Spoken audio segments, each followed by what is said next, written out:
Hello दोस्तों, नमस्कार। स्वागत है आपका सेवियर्स एजुकेशन यूट्यूब चैनल पर। अपन बात कर रहे हैं इंग्लिश की और आज तक अपन ने ग्रामर के सभी वीडियोस डाल दिए हैं। इसके अलावा क्लास 5th से लेकर 12th तक जो भी आपकी इंग्लिश की टेक्स्ट बुक्स हैं उसके सारे चैप्टर्स जो है इस चैनल पे आपको अवेलेबल है। प्लेलिस्ट में आप देख सकते हैं। आज अपन बात करेंगे क्लास 11th और 12th के लिए जो इंग्लिश का कंपोजिशन पोर्शन है उसकी, जो कि बहुत ही इजी है, आसानी से आप स्कोर कर सकते हैं। अगर आपको इंग्लिश पढ़ना भी नहीं आता तो भी आप जो है आसानी से उसमें बहुत अच्छा मार्क्स प्राप्त कर सकते हैं और अच्छे परसेंटेज बना सकते हैं। तो कैसे, आओ देखें। इससे पहले अभी तक अगर आपने चैनल को सब्सक्राइब नहीं किया तो प्लीज सब्सक्राइब कर लीजिएगा, बेल आइकन को प्रेस कर दीजिएगा ताकि लेटेस्ट वीडियो अपडेट्स आपको मिल सके। और वीडियो अच्छा लगे तो अपने फ्रेंड्स के साथ जरूर शेयर करें। तो देखो, आज के इस टॉपिक में अपन पढ़ेंगे कंपोजिशन के बारे में। कंपोजिशन क्या होता है आपको पता ही होगा, जिसको अपन कहते हैं राइटिंग पोर्शन भी कहते हैं कि भी राइटिंग से रिलेटेड।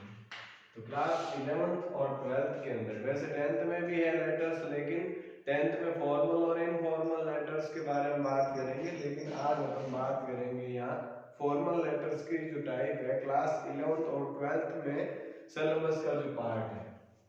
तो आज का अपना टॉपिक रहेगा, वो रहेगा बिजनेस लेटर्स। अब बिजनेस लेटर्स जो है कितने प्रकार के होते हैं, तो सबसे पहले मैं बात कर लेता हूँ इसके टाइप्स की। तो नंबर 1 इसमें आपको पूछा जाएगा इंक्वायरी के लिए। इंक्वायरी के बाद आपको क्या करना है, ऑर्डर देना है। ऑर्डर देने के बाद उसकी कंप्लेन करनी है और कंप्लेन करने के बाद ड्यू पेमेंट की बात करनी है। ठीक है, तो मतलब ये 4 टाइप के लेटर्स अपन बिजनेस लेटर के अंदर पढ़ेंगे।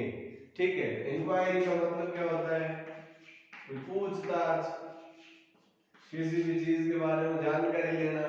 ऑर्डर का मतलब कोई चीज, सामान मंगवाना। ठीक है, कंप्लेन का मतलब जो है सामान अगर सही नहीं आया या टूटा फूटा आया या गारंटी पीरियड में खराब हो गया तो उसकी शिकायत करना। और ड्यू पेमेंट का मतलब जो है बकाया भुगतान, जो है आपने उधार माल मंगवाया और समय पर भुगतान नहीं किया तो उससे संबंधित जो लेटर्स रहेगा उसके बारे में। तो बिजनेस लेटर में अपन चारों टाइप के लेटर्स पढ़ेंगे। बहुत ही आसान है, फॉर्मेट आपको जो है फिक्स फॉर्मेट है वो याद रखना है। और याद कैसे रखना है, लिख लिख के याद करना है। भी देखो, हमारा जो शरीर है, शरीर के जो अंग है, पार्ट्स है, उनकी भी मेमोरी होती है, याददाश्त होती है। जैसे हम किसी से हाथ मिलाते हैं, एक बार हाथ मिलाया, दूसरी बार मिलाते ही पता चल जाता है ये उसका हाथ है, भले ही अपनी आंखें बंद ही क्यों ना हो।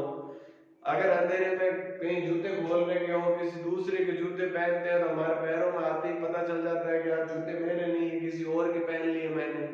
या पीछे से कोई आके अपनी आंखें बंद करवाता है तो भी अपने को पता चल जाता है अच्छा ये वो है, इसका हाथ है ना। तो इस प्रकार से जैसे आपके शरीर की दूसरे अंगों की भी क्या है, मेमोरी होती है, याददाश्त होती है।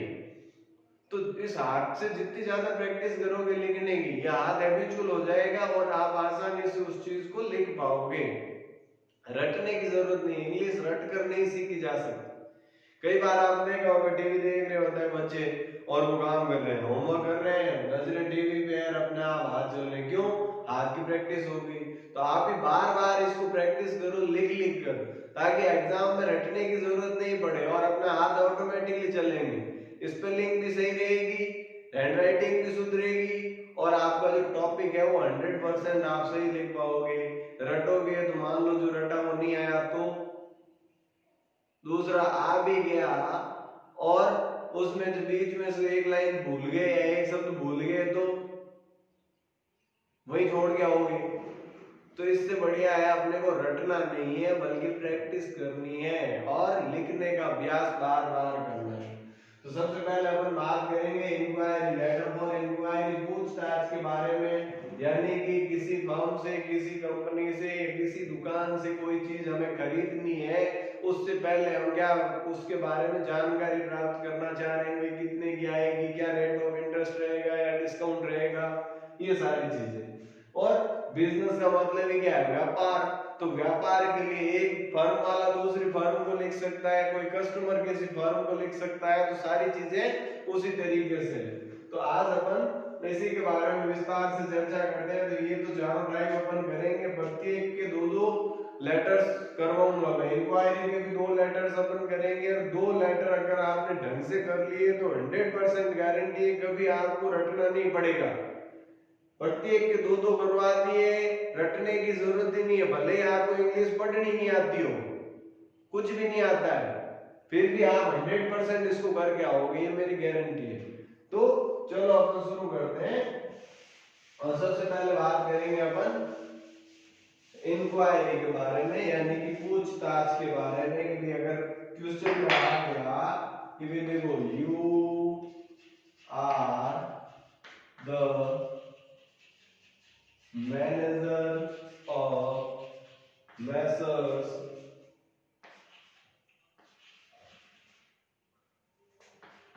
Ram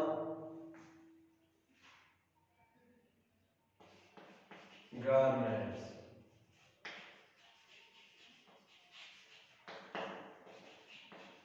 write a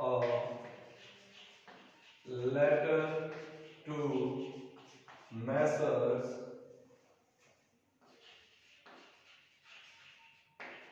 Birla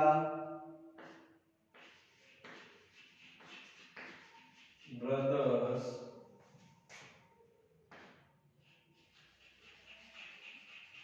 inquiring about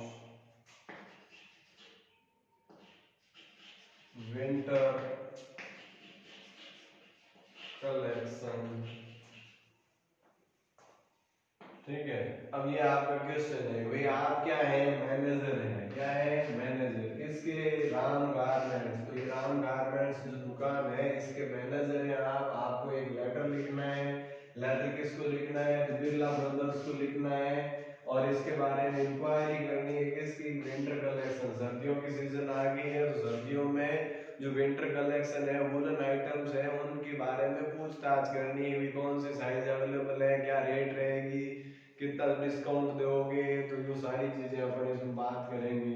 तो सबसे पहले अपने को क्या करना है कि अगर कॉपी के अंदर ये मार्जिनल लाइन दे रखी है तो ठीक है, नहीं तो अपने को स्केल से ये मार्जिनल लाइन खींच देनी है। ठीक है, पहला काम एग्जाम में यही करना है, मार्जिनल लाइन को खींचना। इसके बाद सबसे ऊपर एड्रेस जो है, यहाँ पर एड्रेस लिखना है। इसके बाद यहाँ डेट आएगी, फिर नीचे एड्रेस आएगा।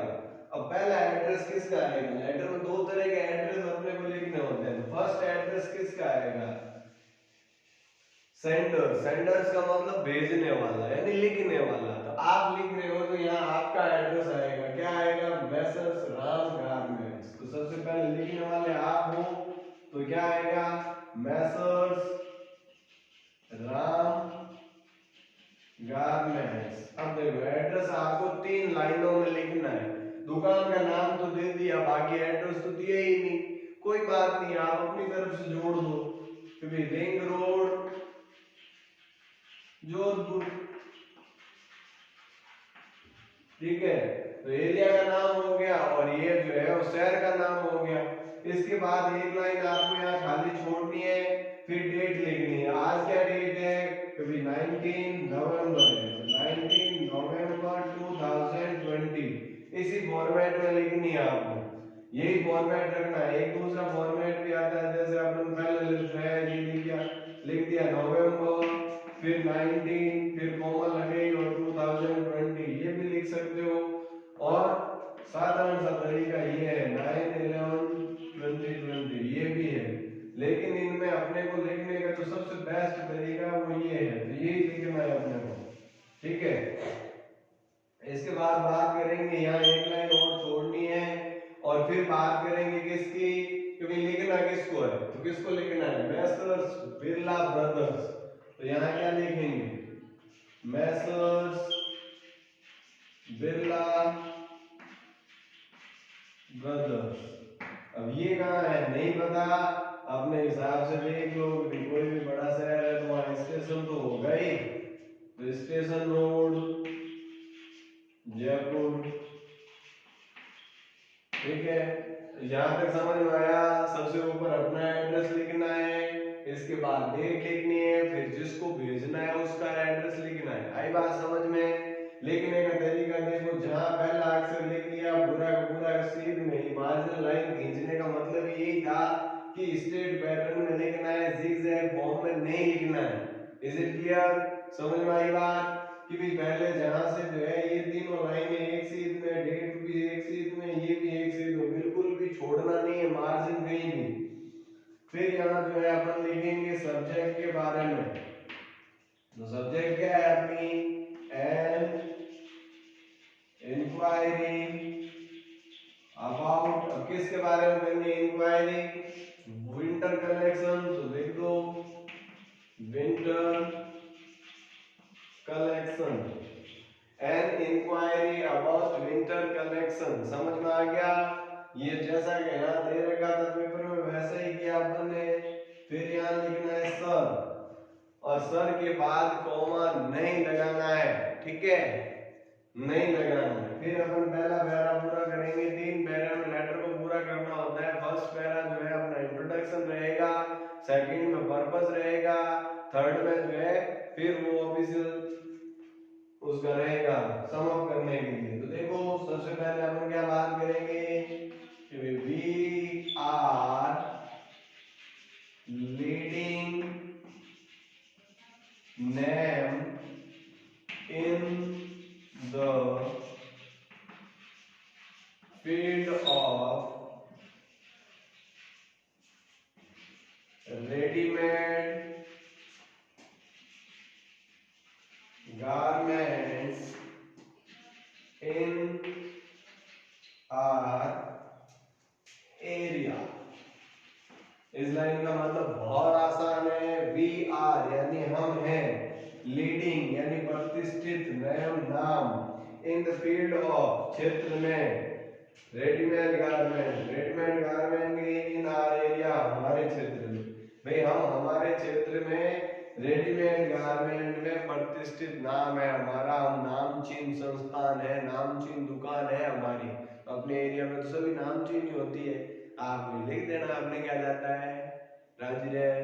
ठीक है, तो we are leading name in the field of readymade garments in our area. ठीक है, अब देखो क्या करना है। We are interested in dealing with your firm। We are यानी हम हैं, इंटरेस्टेड यानी रुचि रखते हैं, इन डीलिंग विद व्यापार करने की, विद योर फर्म आपकी फर्म के साथ। हम आपकी फर्म के साथ व्यापार करना चाहते हैं। आई बात समझ में? So we need a quotation of winter collection along with size chart and price list। ठीक है, देखो आगे क्या लिखा अपन ने कि सो इसीलिए, वी नीड हमें जरूरत है, एक कोटेशन की जरूरत है। किस चीज की? ऑफ विंटर कलेक्शन, आपके पास जो विंटर कलेक्शन है उसकी, अलोंग विद जिसके साथ में और क्या चाहिए? Size chart. देखिए साइज के कौन कौन से आर्टिकल्स अवेलेबल हैं, एंड प्राइस लिस्ट, और उसकी प्राइस लिस्ट क्या रहेगी, कितने का वो सामान होगा। ठीक है, ये फर्स्ट पैरा अपना कंप्लीट हो गया। अब देखो सेकंड में अपन क्या करेंगे, एक लाइन छोड़नी है आपको। क्या करना है? एक लाइन छोड़नी, और क्या लिखना है? Also mention rate of discount, mode of payment and transport, delivery charges, ठीक है। रेट ऑफ डिस्काउंट हो गया, mode of payment and transport, delivery charges,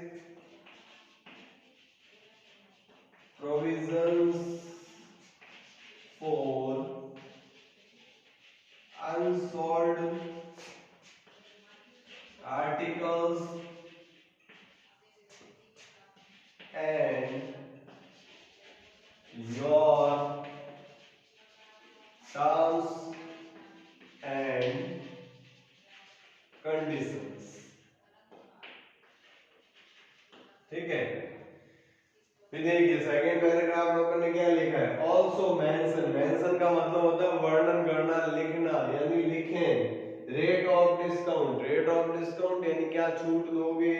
mode of payment, payment कैसे लोगे, कैश लोगे, चेक से लोगे, एनईएफटी करना है, आरटीजीएस करना है, किस प्रकार से रहेगा।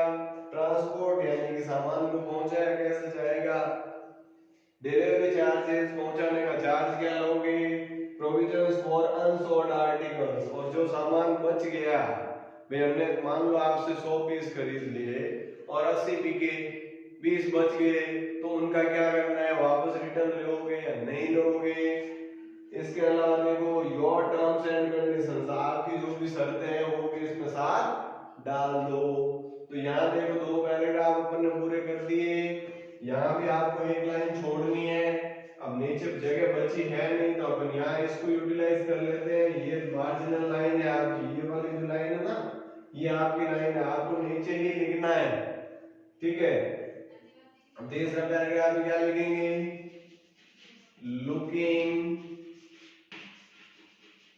Forward at your positive response, looking forward at your positive response, आपके पॉजिटिव रेस्पॉन्स की प्रतीक्षा में। एक लाइन और जोड़ दो, an early reply would be highly appreciated, जल्दी से दिया गया उत्तर या जवाब प्रशंसनीय होगा, ठीक है। और यहाँ आपका लेटर हो गया कंप्लीट। अब आपको क्या करना है, 2 लाइनें छोड़नी है खाली। इसके बाद यहाँ लिखना है आपको योर्स फेथफुली, ठीक है। योर्स फेथफुली के बाद सीधा अपना नाम नहीं लिखना है, आप कौन हो, कौन हो, मैनेजर हो, कौन हो, मैनेजर, किसके, राम गारमेंट्स के। तो किसकी तरफ से लिख रहे हो, राम गारमेंट्स की तरफ से लिख रहे हो ना, तो यहाँ क्या लिखना है, four Ram garments, four Ram garments. अब आप कौन हो, नाम लिख दो अपना, जो भी आप हो, कि वे राजेश मेहता नाम हो गया आपका सपोज। अब आप क्या हो, तो यहाँ अपना डेजिग्नेशन लिख दो, भी आप मैनेजर हैं, तो ये मैनेजर, और ये आपका लेटर हो गया कंप्लीट। यहाँ तो देखो एक बार वापस से अपन देख लेते हैं। यहाँ पे क्वेश्चन है, you are the manager of the messrs Ram garments, write a letter to messrs Birla brothers inquiring him about winter collection. तो सबसे पहले आपने अपना नाम लिख दिया कि भाई यहाँ क्या होगा, सेंडर्स एड्रेस, भेजने वाले का पता, यहाँ डेट आ गई, और यहाँ रिसीव प्राप्त करने वाले का पता। इसके बाद सर, सब्जेक्ट लिख के अपने सब्जेक्ट में जो क्वेश्चन में दे रखा है इंक्वायरी अबाउट विंटर कलेक्शन, उसके बाद सर, सर के बाद कोई कॉमा नहीं लगानी है। फिर अपने पहला पैरा शुरू किया, तो देखो we are leading name in the field of readymade garments in our area, यानी हम हमारे क्षेत्र में रेडीमेड गारमेंट के क्षेत्र में हमारा प्रतिष्ठित नाम है। We are interested in dealing with your firm, हम आपकी फर्म के साथ व्यापार करना चाहते हैं। So we need a quotation of winter collection along with size chart and price list, और इसीलिए हमें जो है विंटर कलेक्शन का कोटेशन चाहिए जिसके साथ में साइज चार्ट भी हो और प्राइस लिस्ट भी हो। Also mention rate of discount, rate of discount भी मेंशन कीजिएगा इसमें। Mode of payment, transport, delivery charges, provisions for unsold articles and your terms and conditions. अब देखो किसी भी सब्जेक्ट पे देखो यहाँ तो क्या था, रेडीमेड गारमेंट की दुकान थी, तो रेडीमेड गारमेंट के लिए जो था वही आपने लिखा, वो वर्ड्स यूज किए ना। अब सपोज आपका जो टॉपिक दूसरा आ जाए, रेडीमेड गारमेंट का नहीं रहे और दूसरा हो, तो क्या करना है, ये नाम जो है जो पेपर में दे रखा है वो चेंज हो जाएगा, फर्म का नाम चेंज होगा। पेपर में दे रखा है तो ठीक, नहीं दे रखा है तो आप अपने हिसाब से लिख लो। फिर देखो यहाँ विंटर कलेक्शन था, तो विंटर कलेक्शन के बारे में पूछा, अगर नहीं है तो ये सब हटा दो, बाकी ये तो इंक्वायरी तो रहेगा ही रहेगा। इसके बाद वी आर लीडिंग, अब आप किसी फर्म की तरफ से है तो वहां ये लिखना है। अब यहाँ रेडीमेड गारमेंट की फर्म नहीं हो गया, आपकी जो फर्म है जिस फर्म का प्रश्न दे रखा है उसका नाम लिख दो और इसको हटा दो, ठीक है। तो एक तो ये हटा दिया आपने, एक ही हटाया। तीसरा अब क्या करना है, वी आर इंटरेस्टेड इन, अब आपको क्या चाहिए, यहाँ विंटर कलेक्शन फिर से दे रखा है, पेपर में जो दे रखा है उसी के बारे में अपन बात कर रहे हैं, तो ये विंटर कलेक्शन भी यहाँ से हटा दो। तीन शब्द हटाएंगे, बाकी कुछ भी नहीं हटाना है। इस फॉर्मेट को लिख लिख कर जो है छाप लो। आई बात समझ में? 3 बार इसको लिखो अपने हाथ से, चौथी बार अपने आप हाथ चलेगा। तो अब क्या करना है, अब आपकी बारी है, इसको जो है और ज्यादा अच्छे से इसको लिखना है और स्पेलिंग सही लिखनी है। अपने हाथ की प्रैक्टिस जितनी ज्यादा करोगे, हाथ उतना ही ज्यादा अपने आप कंफर्टेबली एग्जाम के टाइम में चलेगा, आपको रटने की जरूरत नहीं है। और 3 बार इसको लिख लिया तो आपको जो है एग्जाम तक रटने की जरूरत नहीं है, फिर अपने आप हाथ चलेगा, पेपर आते ही, क्वेश्चन आते ही। और 7 नंबर का 12th क्लास में है और 10 नंबर का 11th में है, तो बहुत ज्यादा वेटेज है इसका और बहुत ही आसान है। करना क्या है, 7 लाइनें जो है, 7 नंबर 7 लाइन रटनी है, छापनी तो है, लिख के बस। तो एक लेटर तो आज अपन ने कर लिया, एक अपन कल और इसके बारे में एक इसी प्रकार से इंक्वायरी का लेटर के बारे में और चर्चा करेंगे, जिसमें कि रेडीमेड गारमेंट नहीं होगी, किसी और चीज के बारे में इंडिविजुअल व्यक्ति रहोगे। मान लो आप जो है स्कूल में पढ़ रहे हैं, आपको क्रिकेट टीम का या किसी फुटबॉल टीम का कैप्टन बना दिया और आपको उनके लिए किट चाहिए, तो उसके बारे में ऐसा अपन एक और करेंगे। तो आई होप आपको ये समझ में आया होगा, इसी आशा के साथ कि आपकी पढ़ाई निरंतर चल रही होगी। आज के इस सेशन को यहीं विराम देते हैं। Thank you.